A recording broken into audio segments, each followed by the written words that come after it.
So I was having an interesting conversation the other day with a couple of CIOs as well as some chief procurement officers that I have known in the past. Kind of had a little bit of a roundtable, somewhat informal.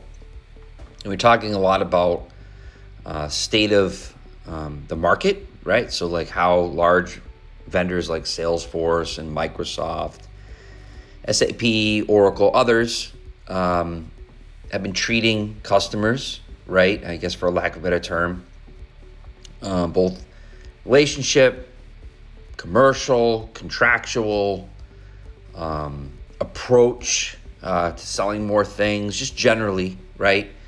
Talked a little bit about strategy, right? Like as we think about AI and we think about consumption-based pricing, how they need to start maybe changing how they're thinking about things, how they're approaching these vendors, especially when they're having their kind of quarterly check-ins with their executive sponsor at the various vendors.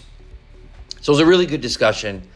Quite honestly, take a step back. I think about it all the time, how fortunate I am to even have that opportunity, right? Been doing this a long time, and I built some really good relationships with some people, right, along the way. And the fact that they give me that time, the fact that they have open dialogue and candid discussions with others in the room as well, which I'm really excited about because I get to see them getting to know each other and networking, and then there's value there too. So truly fortunate. I never want to lose sight of that. Obviously, everyone that listens and pays attention and comments and follows up with me as well, can't do it without you either. So the thing that came up that was interesting to me is I talk a lot about, building your requirements, understanding your utilization, arming yourself with what you need, soliciting that first proposal to have all your expectations clear, both commercially, product requirements, future growth, what you might consider, what you're not going to consider, take control of the negotiation. And look, still, that is the recommended approach universally across all of these vendors, especially cloud, subscription, software as a service deals. But there is a little bit of a nuance that I think is worth trying, especially when you have a new sales rep or a new area vice president or a new person who's dropping in and wants to have an introduction conversation with you, CIO or chief procurement officer or VP of IT or even line of business executives, right? And you're in the midst of pulling together utilization, but you already understand you're probably not using everything that you thought you would be, or you're figuring your requirements out. So there's duration, there's time before your renewal. I do think it's important to also put on their plate and ask, let's just be candid. Let's be candid with each other.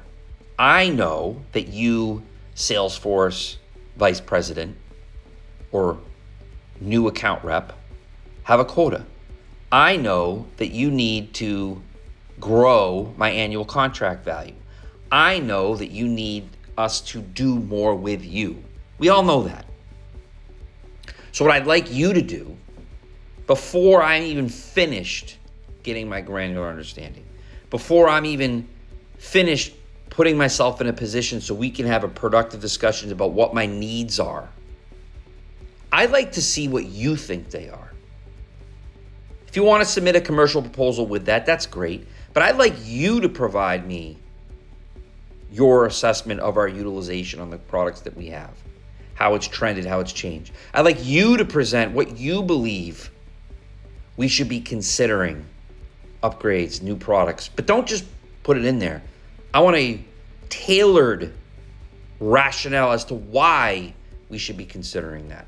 Not your canned marketing material, not a case study that was built that isn't really relevant. I want to know for us why.